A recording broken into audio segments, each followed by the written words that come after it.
பாஜக தமிழக தலைவர் தமிழிசை சவுந்தரராஜன் தற்போது சென்னையில் செய்தியாளர்களிடம் பேசி வருகிறார். அதன் நேரடி காட்சிகளை பார்க்கலாம். பொறுத்தமட்டில் ஒரு மிகப்பெரிய அரசியல் தாக்கம் ஏற்படுத்தி கொண்டிருக்கும் இந்த சட்டமன்ற தேர்தலில் வாக்கு சதவீதத்தை தக்க வைத்துக் கொண்டது மட்டுமல்லாமல் பல இடங்களில் வெற்றி தோல்வியை நிர்ணயித்த கட்சி என்ற முறையில் வருங்காலத்திலும் ஒரு மிகப்பெரிய நம்பிக்கைக்குரிய கட்சியாக தமிழகத்தில் பாரதிய ஜனதா கட்சி வளரும் என்ற நம்பிக்கையை தெரிவித்திருக்கிறார்கள்.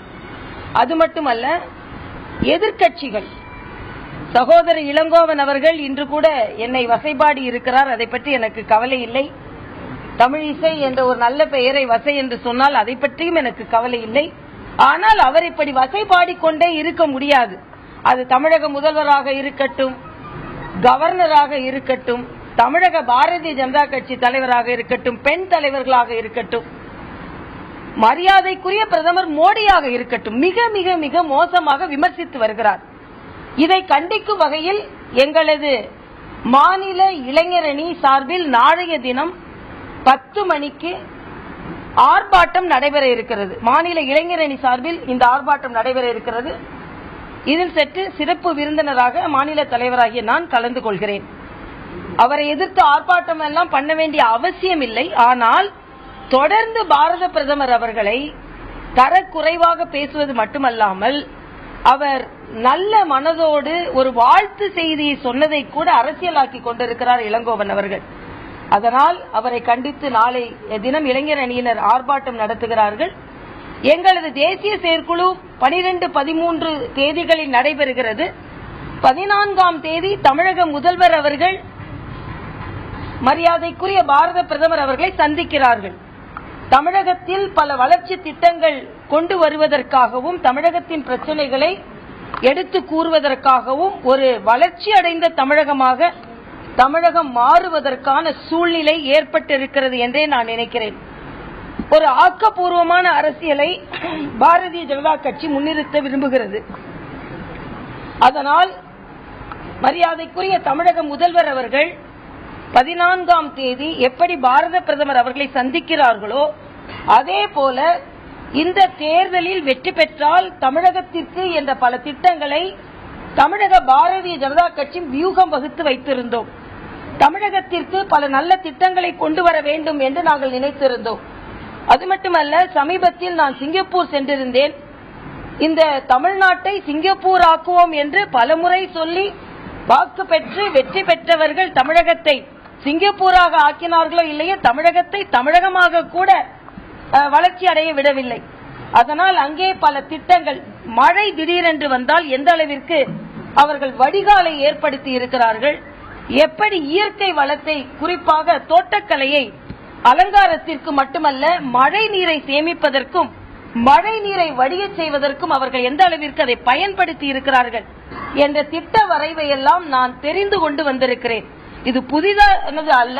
ஆனாலும் இதை எடுத்து தெளிவுபடுத்த வேண்டிய நிலையில் எப்படி தமிழக முதலமைச்சர் அவர்கள் பிரதமர் அவர்களை சந்திக்கிறார்களோ அதே போல தமிழக பாரதிய ஜனதா கட்சியின் சார்பிலும் வளர்ச்சி திட்டங்கள் இவற்றையெல்லாம் ஏற்படுத்துங்கள் என்று தமிழக முதல்வரையும் சந்தித்து ஒரு ஆக்கப்பூர்வமான திட்டத்தை அளிக்கலாம் என்ற திட்டமும் எங்களிடம் இருக்கிறது. தமிழகத்தை பொறுத்தமட்டில் டாஸ்மாக் என்பது ஒரு மிகப்பெரிய சமூக அவலமாக நிலவிக் கொண்டிருக்கிறது. அங்கே கடைகள் மூடப்பட்டாலும் பார்கள் திறந்திருக்கிறது என்ற செய்தி நமக்கு கவலை அளிக்கிறது. அதனால் பார்களையும் அந்த நேரத்தில் மூட வேண்டும் என்பது மட்டுமல்ல, 500 கடைகள் என்பது வெகு விரைவில் 1000 கடைகளாக மாறி கணக்கெடுப்பதிலேயே காலம் தாழ்த்தாமல் எவ்வளவு விரைவாக மதுக்கடைகள் மூடப்பட வேண்டுமோ அவ்வளவு விரைவாக மதுக்கடைகள் மூடப்பட வேண்டும். அது மட்டுமல்ல, உடனடியாக எல்லா அரசாங்க மருத்துவமனைகளிலும், அது ஆரம்ப சுகாதார நிலையங்களாக இருக்கட்டும், அங்கே போதை தடுப்பு மையங்களை உடனடியாக அமைக்க வேண்டும் என்ற கோரிக்கையையும் தமிழக அரசிற்கு நான் வைக்கிறேன். மழை வருவதற்கான வாய்ப்புகள் இருக்கும் பொழுது சமீபத்தில் வெள்ளத்தினால் தமிழகம் தத்தளித்தது. அத்தகைய ஒரு சூழல் சென்னை மாநகருக்கோ மற்ற நகரங்களுக்கோ வந்துவிடாமல் தமிழக அரசு இன்னும் பாதுகாப்பு நடவடிக்கைகளை எடுக்க வேண்டும். 31 கால்வாய்களை ஆழப்படுத்துகிறார்கள். ஆகாச தாமரை 5 கோடி ரூபாயில் அப்புறப்படுத்தப்படுகிறது என்ற செய்தியெல்லாம் வந்திருக்கிறது. ஆனால் எவ்வளவு சீக்கிரம் கட்டமைப்பை சரி செய்து எப்படி ஆகாச தாமரைகளை அகற்றுவதற்கு 5 கோடி ஒதுக்கி 31 கால்வாய்கள் சுத்தப்படுத்தப்படுகிறதோ அதே போல ஆக்கிரமிப்புகள் அத்தனையும் நீர்நிலைகளிலிருந்து அகற்றுவதற்கான உடனடி நடவடிக்கையை தமிழக அரசு மேற்கொள்ள வேண்டும் என்ற கோரிக்கையும் நான் வைக்கிறேன்.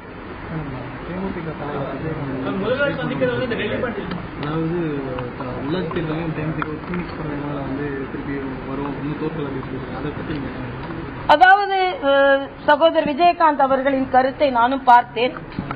எல்லா கட்சியினருக்குமே ஒரு நம்பிக்கை, ஒரு தேர்தலில் நம்பிக்கையின்மை ஏற்பட்டால் இன்னொரு தேர்தலில் நம்பிக்கை விதைப்பது என்பது ஒரு சாதாரணமான ஒரு மனநிலைதான். சட்டமன்ற தேர்தலில் தோல்வியுற்ற ஒவ்வொரு கட்சியும் உள்ளாட்சி தேர்தலில் மிகப்பெரிய வெற்றியை பெற வேண்டும் என்ற எண்ணத்தில் தவறில்லை. ஆனால் சகோதரர் விஜயகாந்த் அவர்கள் ஒன்றை புரிந்திருக்க வேண்டும். பாரதிய ஜனதா கட்சியோடு அவர் தேசிய ஜனநாயக கூட்டணியாக அங்கம் வகித்த பொழுது அவர் கட்சியும் உடையவில்லை, மக்களும் அதை அங்கீகரித்தார்கள். 19.5% வாக்குகளை அனைவருமே இணைந்து பெற்றோம். அதே போல ஒரு சூழ்நிலை சட்டமன்ற தேர்தலிலும் அமைந்திருந்தால் நிச்சயமாக ஒரு மிகப்பெரிய மாற்றத்தை தமிழகம் பார்த்திருக்கும் என்பது எனது தாழ்மையான எண்ணம்.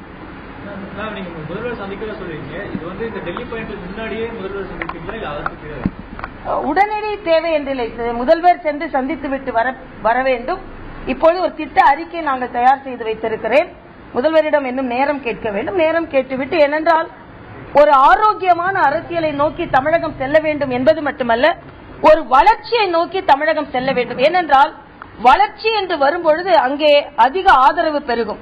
நேற்றைய தினம் மரியாதைக்குரிய மோடி அவர்களின் அமெரிக்க அந்த உரை உண்மையிலேயே உலக அரங்கினால் மட்டுமல்ல, தமிழகத்தில் உள்ள, இந்தியாவில் உள்ள ஒவ்வொரு இளைஞனும் தலைநிமிர செய்யக்கூடியது. அவர் சொல்லி இருக்கிறார், எங்களிடம் மனித வளம் இருக்கிறது, வந்து அதை பயன்படுத்திக் கொள்ளுங்கள் என்று. ஆக அவர் அடிக்கடி சொல்வதுண்டு, டூரிசம் யுனைட்ஸ், டெரரிசம் டிவைட்ஸ் என்று.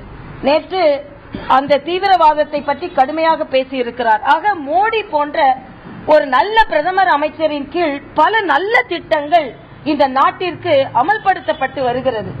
அவையெல்லாம் தமிழக மக்களுக்கும் பலன் தர வேண்டும். மத்திய அரசின் நல்ல திட்டங்களை தமிழக அரசு இணக்கத்தோடு ஒப்புக்கொண்டு அந்த திட்டத்தின் பலன் தமிழக மக்களுக்கும் கிடைக்க வேண்டும் என்ற நோக்கத்தோடும் தமிழக அரசு செயலாற்ற வேண்டும் என்ற கோரிக்கையும் நாங்கள் பாரதிய ஜனதா கட்சியின் சார்பில் வைப்போம். அதற்காக இன்னும் நேரம் கேட்டு சந்திப்பதாக இருக்கிறேன்.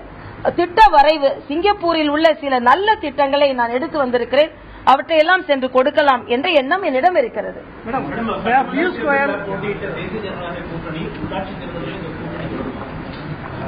உள்ளாட்சி தேர்தலை பொறுத்த மட்டில் நாங்கள் எப்படி பலம் பொருந்திய கட்சியாக அதை எதிர்கொள்வது என்ற ஒரு நிலைப்பாட்டை நாங்கள் இப்பொழுது சிந்தித்து வருகிறோம். எப்படி கூட்டணி அமைப்பது, யாரோடு போட்டி போடுவது என்பதையெல்லாம் நாங்கள் எங்களது உயர்மட்ட குழு தீர ஆலோசித்து நாங்கள் முடிவு செய்வோம். எங்களது தேசிய செயற்குழுவில் கூட தலைவர்களின் வழிகாட்டுதல் எங்களுக்கு கிடைக்கும். எங்கள் கட்சியை பலம் பொருந்திய கட்சியாக மாற்றுவதற்கும் பல உள்ளாட்சி அமைப்புகளில் நாங்கள் போட்டியிடுவதற்குமான முயற்சி நாங்கள் மேற்கொண்டு வருகிறோம். பின்பு அதை பற்றிய திட்ட வரைவு அறிக்கை பின்பு சமர்ப்பிக்கப்படும். பியூஷ் கோயல், ஜவடேகர்லாம் முதல்வர் சந்திக்க முடியலன்னு சொல்லிட்டு இருந்தாங்க. இப்போ நம்ம முதல்வர் பிரதமர் சந்திக்கிறதாக சொல்லியிருக்காங்க. இப்போ இதுல என்ன ஒரு மாற்றம் ஏற்பட்டதுன்னு நினைக்கிறீங்களா? நிச்சயமாக மாற்றம். ஏனென்றால் சென்ற முறை முதலமைச்சர் மாநாடு நடக்கும் பொழுது கூட தமிழக முதலமைச்சர் அந்த மாநாடுகளில் கலந்து கொள்ளவில்லை என்பது யதார்த்தமான உண்மை. மரியாதைக்குரிய பியூஷ் கோயல் அவர்களும் ஜவடேகர் அவர்களும் தமிழகத்திற்கான பல நல்ல திட்டங்களுக்காக சந்திக்க முடியவில்லை என்று சொன்னதும் அவர்களின் அனுபவம். ஆனால் அவையெல்லாம் மாறி இந்த சட்டமன்ற தேர்தலுக்கு பின்பு முதலமைச்சர் அவர்கள் பிரதமரை சந்திக்க செல்வது ஒரு மிக ஆரோக்கியமான முடிவு. எங்களை பொறுத்த மட்டில் நல்லது நடந்தால் அதை பாராட்டுவோம், மக்களுக்கு வேண்டாதது நடந்தால் அதை தட்டி கேட்பதற்கும் நாங்கள் தயங்க மாட்டோம். அதுதான் எங்களது அரசியல் நிலைப்பாடு.